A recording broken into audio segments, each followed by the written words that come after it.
Okay. Hello, how are you? Please. All right, Fine, thank you. you just saw this on the Facebook post? No, it was shared with me through WhatsApp group. Oh, okay. You're part of our WhatsApp group. Okay. Yeah, WhatsApp group. Sounds like me being in San Diego, just surrounded by rich Hey. people. But Okay, good afternoon, everybody.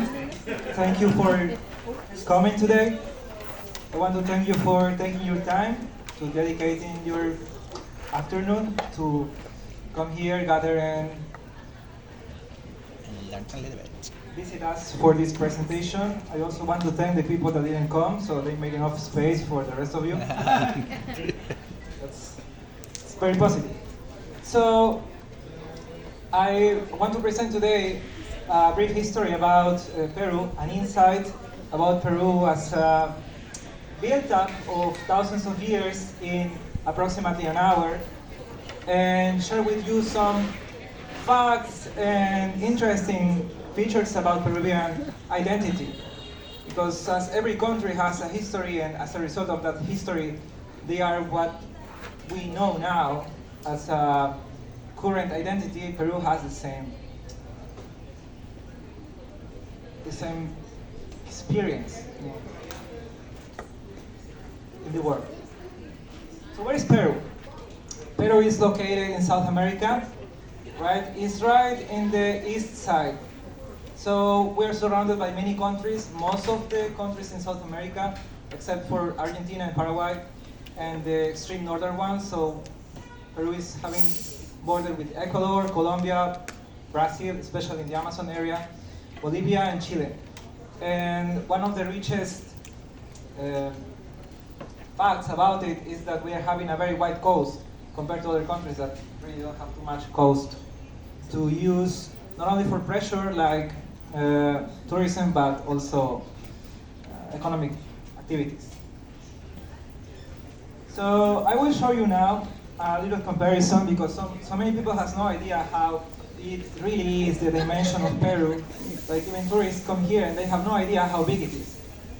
So you can see there, just by the size of itself, can cover the United Kingdom, Ireland, and France, and part of the sea. Like the Mancha Channel, is the name of it. So, yeah, so if you put together Germany, France, and Spain together, there is still some space left. Even though these countries have like 40 to 60 million people, like Peru is having around 30. And I think we have space for more Peruvians, right? Like, in the near short future times. So that's for you, the ones that have a view on Europe, but let's not leave out Americans. Like, you can see how the coast of Peru is almost the same size as the coast of the US, like the west coast. Though, you can see like the total side-to-side wide length of the US is really bigger. So you can check out, there is a number for comparison, like Peru is 1,285,000 kilometers, and the US is almost 10, like almost 8 times bigger, right? And also gets reflected in the population. How many Peruvians are currently now in the country?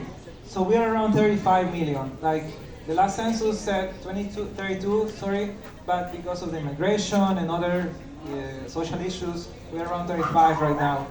So from the 35 million people, almost 1/3, and before it was almost like the half, was concentrated not only in this big red space, but in the pink one. So this pink area that is really minimal is where we are right now. This is where most of the population in the capital is located, currently living. So how is Peru divided? It's divided into 24 political parts. We call it provinces. Each area has its own little capital, but the big one is city. The big one is Lima, city of Lima, and we will keep talking a little bit more about it so you can have an idea of where are we really now. So where are you at? Right now you are, this is the province of Lima, but this is what we are right now. This is the metropolitan area, and if we expand it, this is the current map of what Lima is as a city. here is where the 12 million Peruvians are right now. And where are we right now in Barranco? We are here. This little red spot is where we are. So we are surrounded by Miraflores, Surco. These are quite medium-sized districts, but there are districts in between here that have different population situation in terms of amounts of population, how many people living there, and how much density we have. So let's have a brief view about the Peruvian regions. So I wanted to show you this map because we are Peru is a special country because it's divided by a chain of mountains that is going all the way from north to south, getting thicker and widened, especially in the south area. So this red line next to the ocean is what is known as the coast, and we have the jungle here. Both are flat. There are barely any mountains in the red areas, and all the yellow area is a chain of mountains. So, especially in the north, the mountains are very low compared to the south. And here in the south, we have an area called the plateau. This plateau is shared between Peru and also Bolivia. Both countries are sharing this plateau, and we have the highest lake in the world. Who knows the name of that lake? Titicaca Lake, that's right. So there is no higher located lake in the world. We share it with Bolivia. Ah, the biggest mountain. So the biggest peak, the tallest, highest peak of Peru is here, like in this area called Huaraz. So we have it in this part. It's not on the top 5 of South America, but for Peru is the highest one. Who knows where in South America is the highest one? Very good, San Argentina. So Mount Huascaran is known for it here. So what makes Peru land special? As I was telling you before, the coast is only covering 12%, and on the contrary, it's having 1/3 of the population. And most of that population itself is located here. There are other cities like Trujillo or Arequipa which have more than 1 million inhabitants. So the coast is taking by far most of the population of the country. The highlands are covering 34% of the land, and the jungle is 64%. So it's more than half. If you take a look at the map, the area on the jungle is almost empty. Like there is barely any people. Like it's really focused on the main cities like Iquitos, Pucallpa, Madre de Dios. Actually, Madre de Dios is one of the most deserted. Like there's very few people there. So if you're curious about really digging deeper into how Peru it was divided by our researchers, we have 11 ecoregions. That was the last one that we got from the Ministry of Ecology. Braque was the guy, he was a researcher doing this here. He was also a minister working for the government. Because before we used to have other classifications. And out of Holdridge classification for life zones, we have 84 out of the 104 types registered all around the world. So it's really rich in terms of life zones. Of course, some of them are very wide, like the desert is going all along the coast. There are very few oases or forest areas, but there are still some. So let's go now to Peruvian identity. Some of the key facts about people is getting proud of for being Peruvian is represented on the patriotic symbols, like the flag or the shield. So who can tell me why is it divided into 3? Like what do we have here in this shield? Yeah, actually that's right. It's divided to show in a way what are the most valuable things that Peru has as a feature. For example, we have something very representative from Peru, which is called the vicuña. It's a very special animal because we don't have many of them, and it's very representative from the highlands. We have another feature here on the left. This is the equina tree. That's very important because historically there were very hard diseases that could be cured by a compound that you could get from this tree. And this is representing, this is called the cornucopia.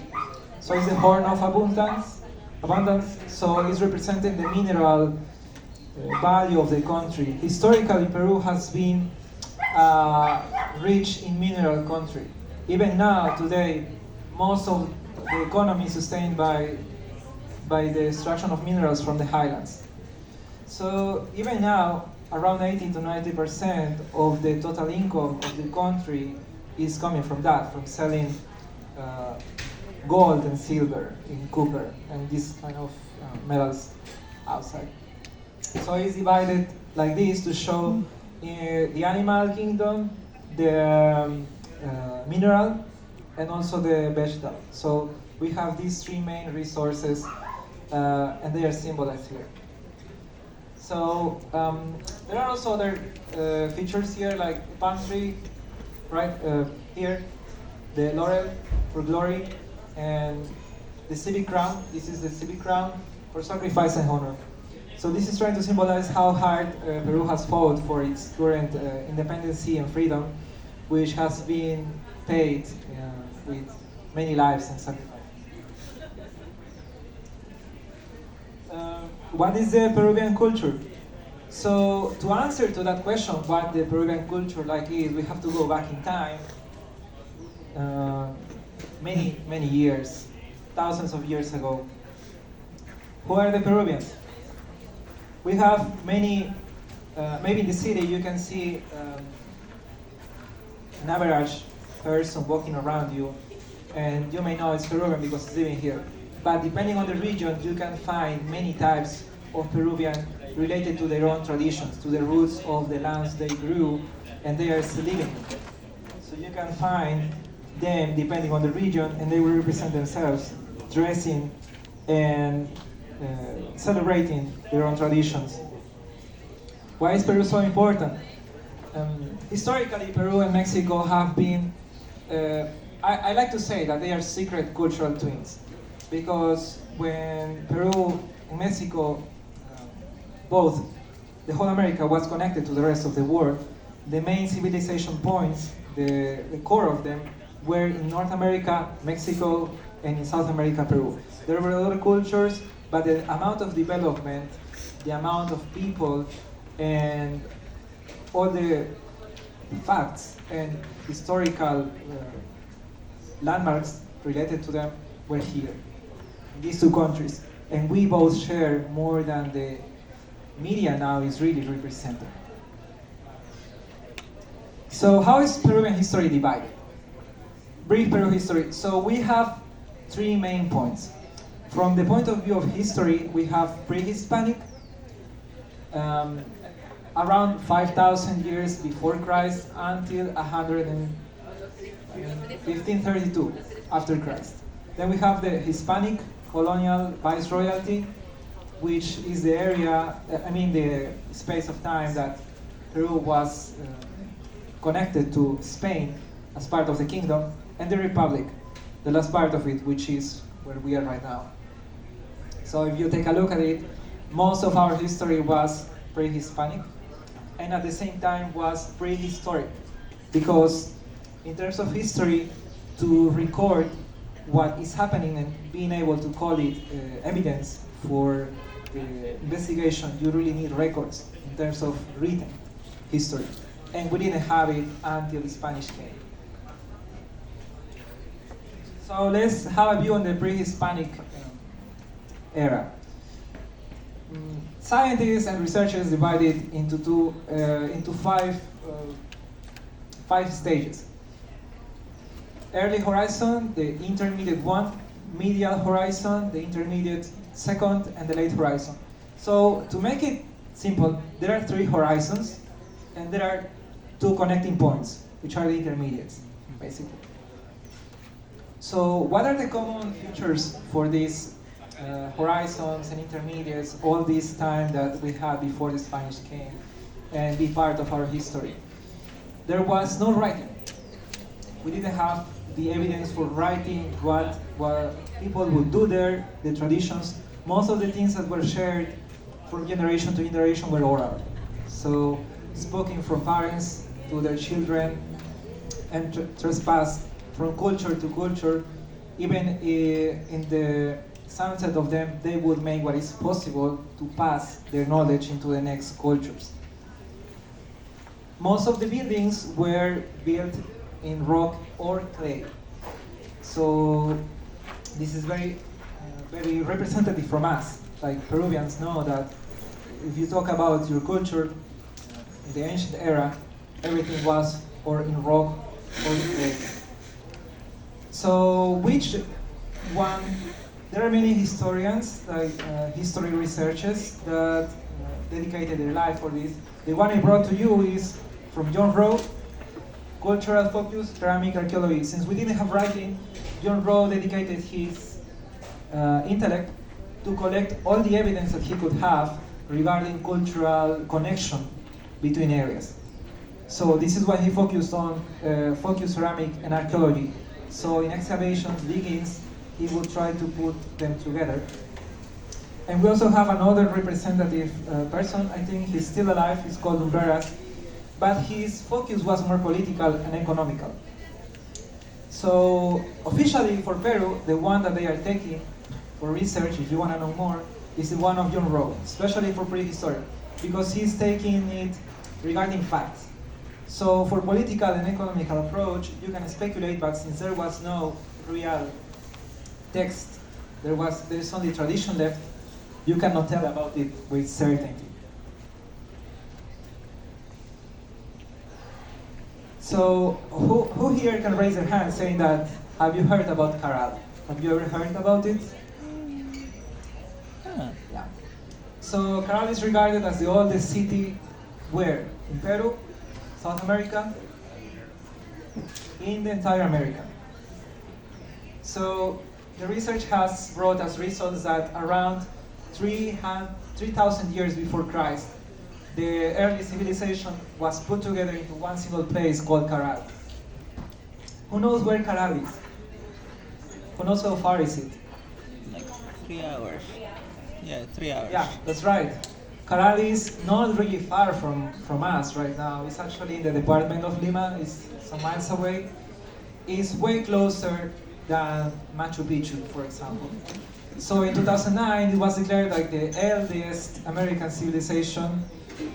And the special feature about it is that it was the first settlement that was regarded as a civilization because of the following reason.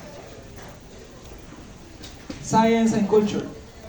Different to other settlements that were found that even had some hundreds of people, they didn't have a development such as Caral had. They had knowledge about medicine, astronomy, they developed economy and trading, they had city architecture, so the city was designed for the purpose of carrying out their own rituals. They even had a pyramid, a 30-meter or around 100 feet tall pyramid. And it was a state-like settlement. They didn't have an army itself, as many cultures did have, but they were very, very well structured as a society. So it's estimated that they had around 1,000 and 3,000 inhabitants. The main researcher here was Ruth Shady. She's a Peruvian, she dedicated her life to investigate it. So we are right here, as I showed you before, and Caral is here. So it's taking some hours just to go there. I don't know how is it currently for the tourism, but as the first settlement declared as a civilized one, I think that if you have the chance, you should try checking it out. So for you to have a view, this is how it looks from perspective. There is a background of mountains there, and you have here the city. So it's speculated that this area was a ceremonial place for rituals and also mainly dedicated to the godly activity. And this society lived out of agriculture. The early horizon. So here we enter the main cultures here we had. This is one of the biggest and most important one, Chavin 1,200 years before Christ until 200 years approximately The main features were the rock buildings they had. So, who can tell me what's the name of this picture? How is it known here in Peru? Cabeza clava. Yeah. So cabeza clava means like a stuck head. These are stone heads, like the size from the floor until this height, but they are stuck into the walls of what used to be the city of them. This is also, what's the name of this? That's called the Stella Raimondi. Yeah. This is one of the early representations of the god Naila. So this god used to be a very widespread adored god in the early cultures we had in the coast. So this is the whole location here we had in Chavin. This is one of the biggest cultures we had before the Incas. And it's really highlighting because of how it kept itself for so many years without collapsing. As we will see, there were many other cultures that didn't last for more than 300 or 400 years. So we go now to Paracas. It's also in the same period of time. They have very special features, especially for how they took death and how advanced they were for their medical treatments. So this is how they found in the desert how they would bury their dead important people, like maybe the chief of the region, maybe an officer or someone that was related to the godly activity. They would dig a hole, like a tunnel, into the ground, and in the bottom they would make an even bigger hole, so the shape of it was like an inverted cup. They would use clay and other materials to strengthen the walls of it, and they would wrap in many layers of clothing the dead person, and they would seal the entrance. So this is a ceremony they did for their important people. Another special feature that they found was that these guys were warriors too. So in the ancient Peru, they didn't have swords like you will know in Europe or in other cultures that would have sophisticated metal weapons. What they had was maces and sticks with stones attached to the string of them. So this is how they would fight. It was very hard how they performed these battles. So after the battle, many of the soldiers would get injured because of this hammering on their head, and they developed technology good enough to remove the part of the skull that was damaged. And they would cover it with some herbal and therapeutic treatment to avoid infection. It's around 400, depending on the settlement they had, 400 skulls that were found to be successfully intervened by surgery. How do they know that it was successful?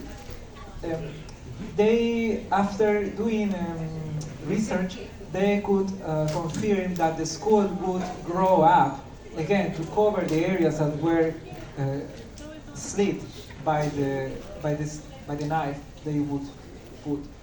So it's curious that in the early medical interventions, most of the people would die, maybe 40% would survive. But as the time passed, the findings revealed that even 90% of the people would survive the surgeries. Have you ever seen this kind of skull, like enlarged, like bumpy skull?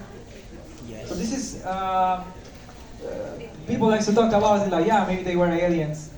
There is no research confirming officially that they would have any relation to other kind of human being, like out of the Homo sapiens. But it's really noticeable how these skulls were deformed. So this was performed also for the authorities of their time. The leader of the Paracas and their family and people that was belonging to nobility. So this is how it would look on a person, how the deformities on this skull. So this culture, Paracas, had a second stage called Paracas Necropolis, which means Paracas City of the Dead. This is the second stage of the culture itself, and they changed the way they would bury their dead. They would dig big galleries into the bottom of the, let's say close to the bottom of the desert, and they would pile them together, making really big rooms with even 20 or 30 people wrapped there. So this is where you can find them. They were the culture Paracas in Ica. So the guys that have been to Ica to see maybe the Nazca lines have been very close to it. And unfortunately, it's not connected to the tour, but maybe you could watch it if you have the chance. So this is the intermediate one. We already finished with the first horizon. We are in the intermediate one. And it is stated that the Paracas culture didn't really disappear itself, but it evolved, or it got integrated to the Nazca culture. The Nazca culture is known mainly for the Nazca lines, right? Who hasn't heard about the Nazca lines? Can you raise your hand? Have you not seen or heard anything in your life about the Nazca lines? Yeah, most of you have, right? So, yeah, there are many of them. They're basically figures that are representing mostly animals and things that were important for the culture of them. But, for example, have you ever seen a monkey in the desert? Have you ever known about a monkey in the desert? So I brought you these two lines here because the same way that like everyone knows that a monkey is living in the jungle. Like no matter if it's in Africa, in Asia, or in America, you know that a monkey is in the jungle, right? It's belonging to the jungle. Why is it there? So this is a question that was not really answered. But the same way the monkey is from the jungle, this type of ant specifically, as a feature it's not really represented here, but this type of ant is also only found in the Amazon. So somehow this culture could connect with people in the Amazon, going thousands of miles away from the desert. Like you can see it here, right? Like the Amazon is not even appearing, it's only there on top of it. So they could somehow connect and represent it there for a reason. How many Nazca lines do we have currently? Public? Over 20. So there are a bunch of them. What's the name of this little bird that is flying so fast and only eating flower? Hummingbird. Hummingbird, right. So you have it here. I think it's this one. Yeah. So you have a whale there. Whale, like the ocean animal whale, I don't think it's really there. You have really many pictographic pictures there. Even, so it's really wide. So now we go to Moche. This is one of the things I like the most. This is one of the representations they had. So they would really, in the walls or in the stones of their temples, would paint these graphics. And if you take a look at them, they were very precise with what they were representing. For example, this guy here, who do you think he is? A warrior. It's a warrior, right? Like from far, it may be looking a little bit like a guitar, but actually it's not a musician, it's a warrior. So many of these pictures were representing what they would do in their life. For example, they were sailors too. They would sail and do fishing in their days. Also, this is representing like part of their costumes, like how would they dress up, especially for combat or for ceremonies. This is also to another representation of them. So this is one of their god. Their god was Nylam here too. So he used to hold two sticks like this with both his arms, and he represented like that. So the god was the Ayapac Kukulkan.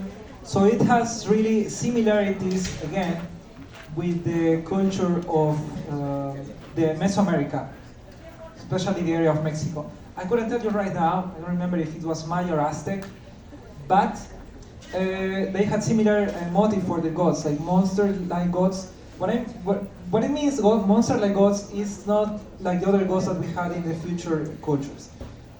They would put together features of many creatures like feline, snake, and bird for the tooth, for how the features look and how it was represented.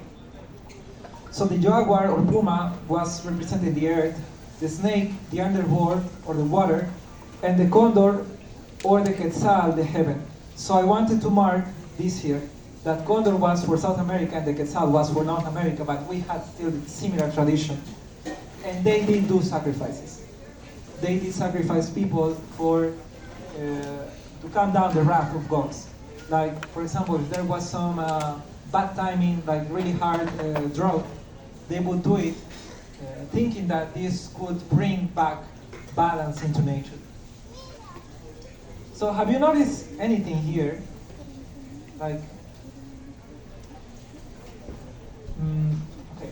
So the little surprise I have for you is that these both are belonging to different cultures. The one there is Peruvian and this one is Mexican. And for the previous one too, the same. This one is Peruvian and this one is Mexican. Like, okay, sorry for saying Mexican, but if I'm not wrong, it's Aztec. So you can see how in those days, you just saw in Nazca that we have representation from the jungle, but if they could have similarities with even something so far as Mexico, everything is possible, right? At least many things. So the middle horizon, we are in the middle now. We have Tiahuanacu, like 1,500 years before Christ, around 3,000 years. So this is one of the cultures that lasted the most, like around 2,000 years. It developed on the area between Peru and Bolivia. So this culture really took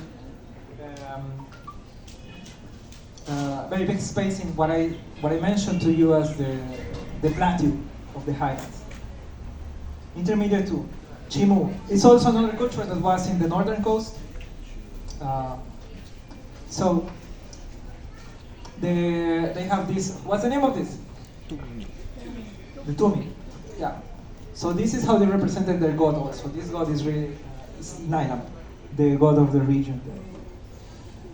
So recently it was found that they did really perform sacrifice, but similar to the North American ones, these ones were really bloody.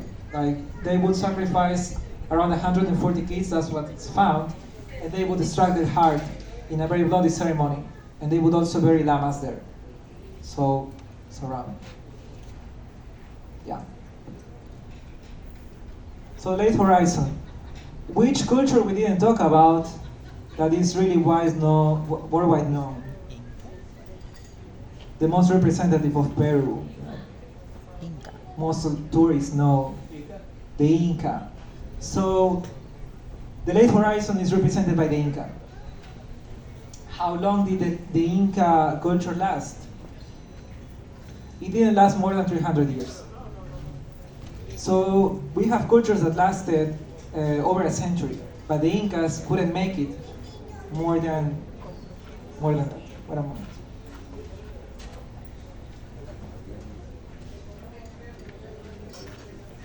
So the late horizon, the Inca. There is not such a thing as the Inca ruler. That's a misconception that I would like to tell you, that if you go into history texts here, there's not such a thing. It's a maybe marketing or commercial decision to name it Inca, but the real name of it is the Tahuantinsuyo, which means Empire of the Four Regions.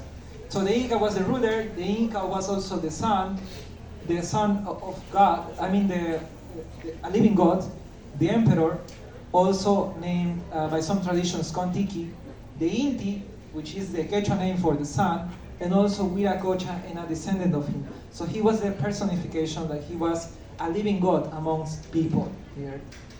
So they had the 3 law statements: no lying, no theft, and no laziness.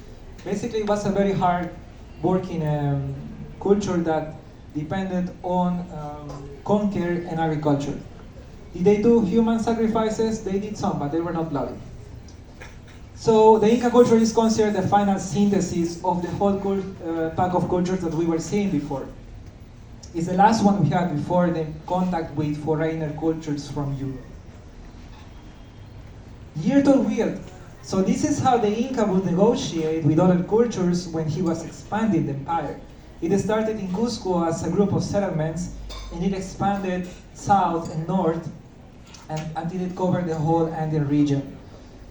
was he a generous God? I think he thought that from himself, because he would give them the option to surrender or fight until there's no one left there. But we will share a little bit more about that. So this is the whole extension of the empire. This is why it was so important and so regarded. It's going from like the middle region of Chile, Rio Maule, until Colombia. It's getting the whole area of the coast and the highlands, but they didn't really approach and dig deeper into the jungle, into the Amazon. But they took most of the highlands and the desert. It was divided into 4 areas, as I mentioned before. It's represented in different colors, right? So, as I was commenting you, so this is the vision of how it looked in the map. So it was the biggest empire. So what is the Inca culture? 1,200 years after Christ until around 1500, right? The Inca was the sun and also the emperor. Tawantinsuyu was the true name of it.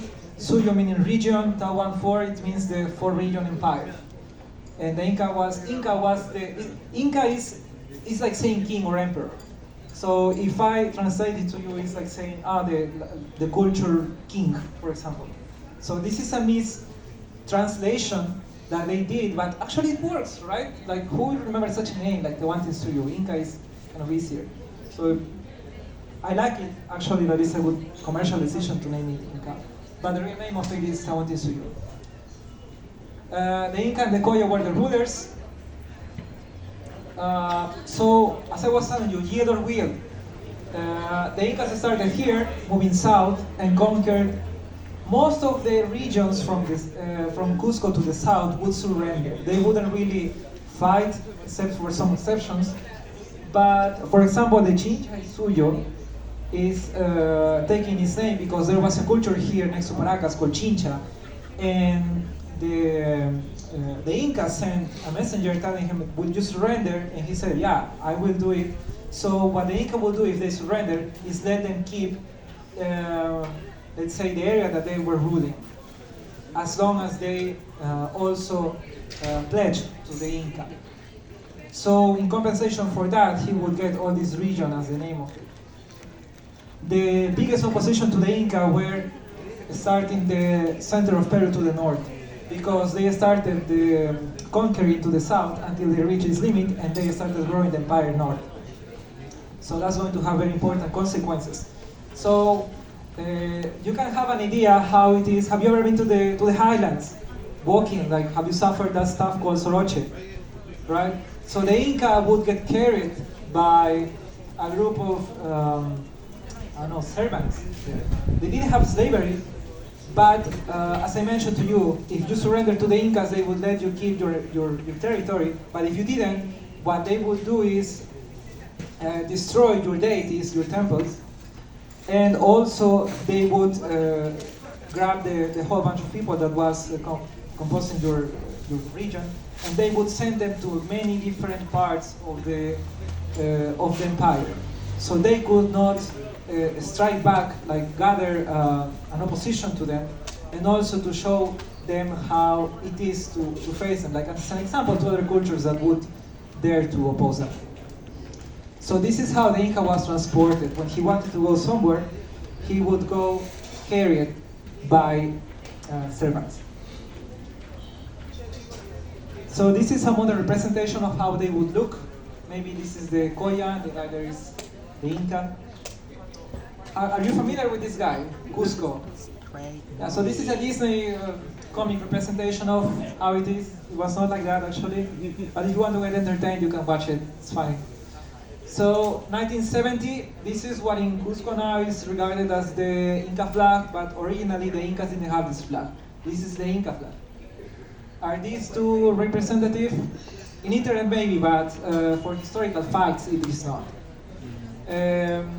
Anyways, it's waved in the parade ground, right? You can find it there in Cusco. So this is how modern Cusco is looking, surrounded by mountains and in the middle of the highland. How about Machu Picchu? Found by Bingham in 1911. So he was an explorer that came across it after talking with some locals, and after that they tried to restore it for the public. So the name of it, Machu Picchu, is translated as Old Mountain. Um, who knows the name of the little one? There is another little peak there. Huayna Beach. No, actually, the Huayna Picchu is the big one, and the little one is called Picchu Picchu. So the whole place is Machu Picchu is having two peaks, like the big one and the little one. The Andean sunset. Okay. So treason, intrigue, irony. You have all that. It's a very big story, but I'll try to summarize it. So by the late days of the kingdom, the Spanish had already arrived to the Caribbean. They had already settled there. They were already having contact with the Mexican cultures, but they didn't really contact with the Inca, let's say with the empire or the Inca. So what they also brought with themselves was diseases. So the last Inca that was officially claimed was Huayna Capac, but him and his heir both died of viruela. So since they couldn't cure the disease, the empire was left with no heir. And the Inca, of course, had more sons, but that's where the problem started, because two of them wanted to take the kingdom for themselves, the empire for themselves. So they started a civil war. So when the Spanish came, they found empire divided by civil war currently happening. Story time. Okay. So yeah, so in July 1533, the Inca died. So 168 was the amount of soldiers that the Spanish brought, like Pizarro, the conqueror, brought. Only 168. Who knows how much was the population of the Inca Empire? Approximately. Millions. It is thought that this was maybe 12 to 20 million people. So how can 168 guys conquer an empire of so big, right? So vast. Besides of the civil war, what they also got for themselves was alliances as they were coming south. Because as I mentioned to you, the Incas were trying to conquer the north, Ecuador, regions of Colombia, and they were fresh conquerors. So it means that the scar wasn't really old. All these peoples hated the empire. So as soon as they knew that there was a force opposing, doesn't matter if it was foreigner, they would join them and try to strike back into the Inca Empire. Besides of that, the technology advancements, as I told you, in these thousands of years, they didn't develop something harder than a hammer for war. Spanish came with fire guns, horses, and technology. So for them, even with 168 people, it was good enough to really destroy the structure of the kingdom from its head. So once they arrived and they took the, let's say, they took this region. This was expansion of Portugal and Spain in the world. So they made a treaty. The treaty was to divide the world into two parts because they were the biggest empires of the moment. So they made a line and said, okay, Spain, you can get from this line to this side. And Brazil, what was Brazil there, started in the Atlantic coast. And they started expanding into what was from Spain in those days. So they did really have some kind of early globalized view of things. Even if they divided, like split it into two parts, this is one of the first entire world globalization attempts.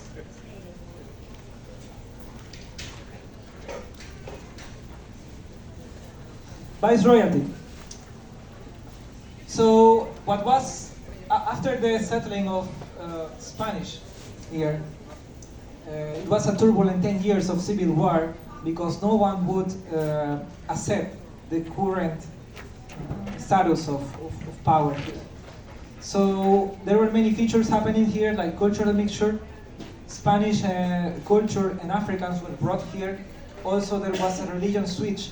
Before, there used to be adoring the sun and other deities like the moon. They had even gods for the underground. Also, the language, and there was a new law. So this is Peru after the Spanish arrived. They could really get to conquer all this area, but the rest was left for Portugal.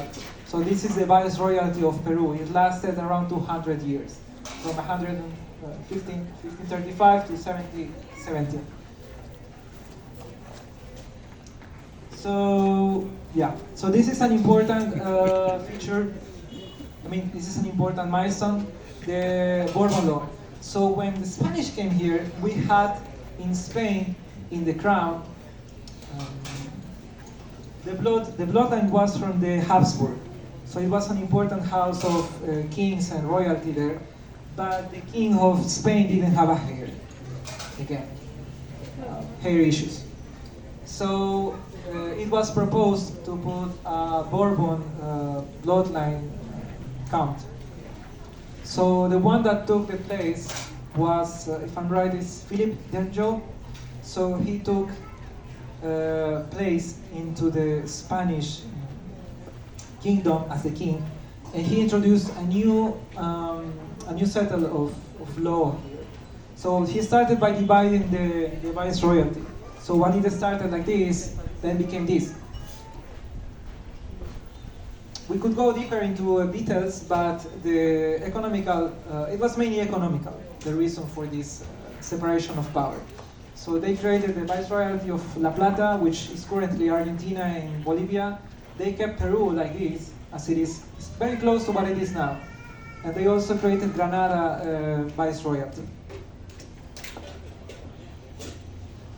There is a series taking place in this. If you are interested, you can watch it. It's having some drama, but also some background there called Eva de Eden. Very good series, national production. And pirates. We also had the issue with pirates. The most known was Francis Drake, English pirate, in the years 1579, and his life was taken as. Do you know the game Assassin's Creed? Yes. Yeah. So for the Assassin's Creed game Black Flag, you have Edward. What's the name of it? Well, this pirate was inspired. His life was inspired on Francis Drake, who actually struck in a very smart move a ship full of silver from the Spanish Empire. And he was granted, he even had a history, even after stealing from Peru in Britain. He helped destroying the army of the navy ships of Spain. So he was very important. There were other pirates like Jacques the Hermit, not so known, and Edward Davis, right? Buccaneer. So they were like very turbulent 200-300 years in the colony, like viceroyalty. Limas was. So there were many buildings in those days to protect the city from foreign attack. Callao, we have Real Felipe, and there's also a movie animated called Piratas del Callao. You can find it online. It's for entertainment. So Lima Center also had walls around themselves to protect from pirates. Pirates never reached these walls, but it was a monument before. What you now know as Miraflores, Barranco, Chorrillos, used to be areas of belonging to people that had very big properties. So they would actually live there, and they would come seasonally to these areas to enjoy their time next to the coast. In those days, Lima City had from 20 to 80,000 people. It was not even 100,000.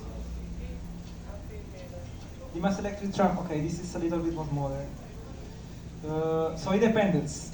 The independence, it couldn't be reached from the inside, so there were two forces coming from the outside. Jose de San Martin from Argentina, coming with the South movement to release the whole continent. He didn't make it. He could release Argentina and Chile, but he couldn't really finish here. So he declared the independence of Peru here in 1821, even though the independence was completed in 1824. But he saw that Peruvians, especially in those days here, they were really not only submissive, but they were used to it. So he thought, let's declare independence to make people believe in their head that it's not only possible, but it's really happening. So he declared it, and even though it was not really finished until 1824, we celebrated in 1821 because it was the first claiming that Peru is independent. And from the north, we have Bolivar. He was from Venezuela, and he came also with forces to release the country. The evolution of Lima. Let's move to this. We are now moving into the Republic. Sorry to rush it, but we are tight with the time. So in 1940, Lima was just this, the settlements in Lima were just these red spots. So you can see how it eventually started growing to what it is now. So currently, the political division of Lima is covering this area. But until 1981, we only had 6 million. There we had maybe 2 million people, so 2 to 4 million people in this whole years. Big crowds. So from 1993 until now, we could reach 12 million people. So you can see how it's spread around. So you can see the change here, right? In less than 100 years, we have more than 5 times the population here. Chinese migration. We had Chinese migration, 100,000 Chinese in 1849. They contributed to our culture. Right now, we have one of the most known places for dining and having lunch are the chifas, right? This is one of the reasons of this migration. Japanese migration too. This is one of the strongest ones. We're currently having a Japanese president, like descendant, Fujimori, right? So their ancient relatives came with this migration too. 1900s. Thor Heyerdahl. This is one of the most, there is a movie about it. Thor Heyerdahl had the theory that Peru in the ancient times could not only communicate but also negotiate with this continent, with the islands surrounding Australia. So since in the US and Europe they didn't want to validate his theory, he came here, himself with the support of the current government, built up a boat and he jumped into the ocean in a trip that was recorded, and actually there is a movie about it, so if you're interested you can watch it. So he could prove his theory. He reached the other side of the ocean. Of course it costed a lot, 101 days, wood balsa raft. It was a very, very hard trip, but he could make it. So we have a replica of that one. The original one is in Norway, because of course he was from Norway and the boat ended up back in Norway. But so modern days. Venezuela migration is one of the last migrations we had. More than 1 million people here for political reasons, of course. And this is how it looks, the modern society in Lima, especially in the media now.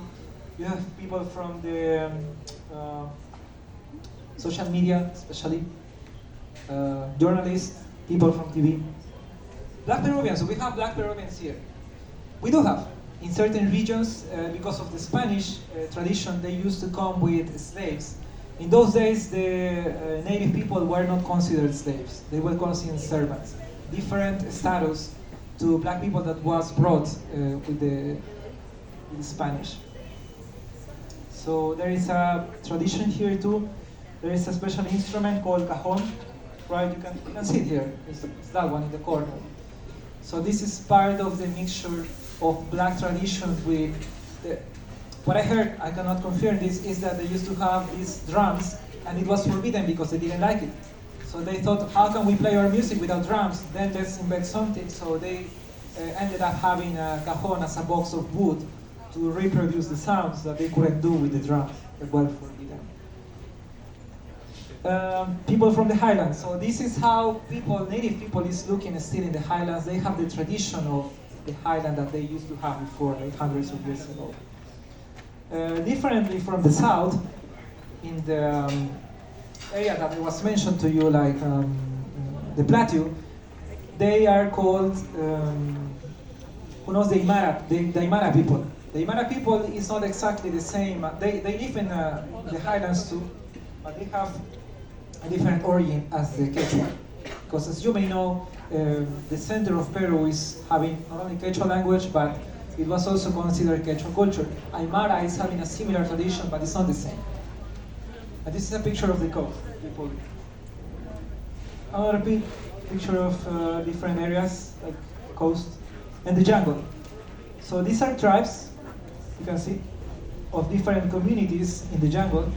There is a map here representing how many. We have like around 30 to 50 big tribes in the jungle covering all that area. Some of them are still really not contacting with people, but most of them do have contact with civilization now. So we go a little bit to animals. Who knows what's the name of this cutie? So Gallito de las Rocas, yeah. This is the animal that is very known for its colors and cuteness. Fun fact, that's the female. It's not as good looking as the guy, but yeah, it's also there. The capybara, do we have capybara in Peru? We do. We know it as carpincho or ronsoco. Those are the local names for it. So guinea pigs, yeah, Peru is having them also in the highlands. The guinea pig, there are movies about it, it's really known. And there are some breeds that are especially grown for pets. The famous llama. How about the llama? Who doesn't know the llama? So, just to clarify here, we have 4 types of camelids here. The alpaca, the llama, vicuña, and guanaco.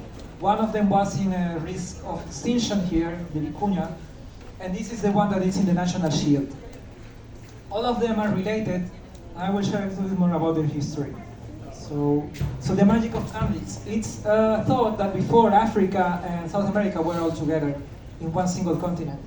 And since the split, the 2 branches of the family of camelids evolved into the current camelus now, and what we have here in the highlands, vicuña, llama, and the other relatives of the family. The national flower. What's the name of the national flower of Peru? Yeah, it's Flor de la Cantuta or Cantuta. It is stated to be the national flower of the Inca. I mean, the flower of the Inca, the family. Caballitos de Totora, this is especially in the north. They put together, how can you call it? It's made out of cane. So they sail with it and they also do fishing. And it's also, in some places, it's a tradition like, very local tradition, especially in the north coast of Peru. Potato varieties, how many have you tried? More than 5,000. Yeah, currently in the market you can find 4 or 5, but there are like 5,000 types of potatoes. Wow. Cacao. Peru is not really known outside, like abroad, for cacao, but if you see the region here, this is where cacao is growing. Like, it's growing everywhere, but with strength, it's really harvested here in this red area. Nestle or Hershey's, none of them, right? And you grow cacao in Europe? No. Not really. So cacao likes it hot and rainy. Currently, the one that is producing the most amount of cacao is Africa. It took it from us, unfortunately, so they are on the head of the producers. Nigeria and Costa de Marfil, Ghana, Cameroon. Here only Ecuador and Colombia are actually the representative ones, not even Brazil. Yeah, so you can see the dimension of it, how many they are making, 1,000 tons per year. Peru is making only 100, so 10 times more. So if you buy a bar of chocolate, depending on when you are, probably it's from Africa. It's not even from South America. Okay, so we reached the end. If you want to tell me anything, you want more from this kind of presentation, you want the slides, or you want to share anything, any thought, you're free to talk to me here. This is my WhatsApp. You can send me any message. It's for free. I won't like. So what do I do for a living? I'm a chronic pain practitioner, but also I like to be hosting these kind of presentations, like culturally. I'm a researcher. So you won't have any question about what I'm doing, you can find my contact here.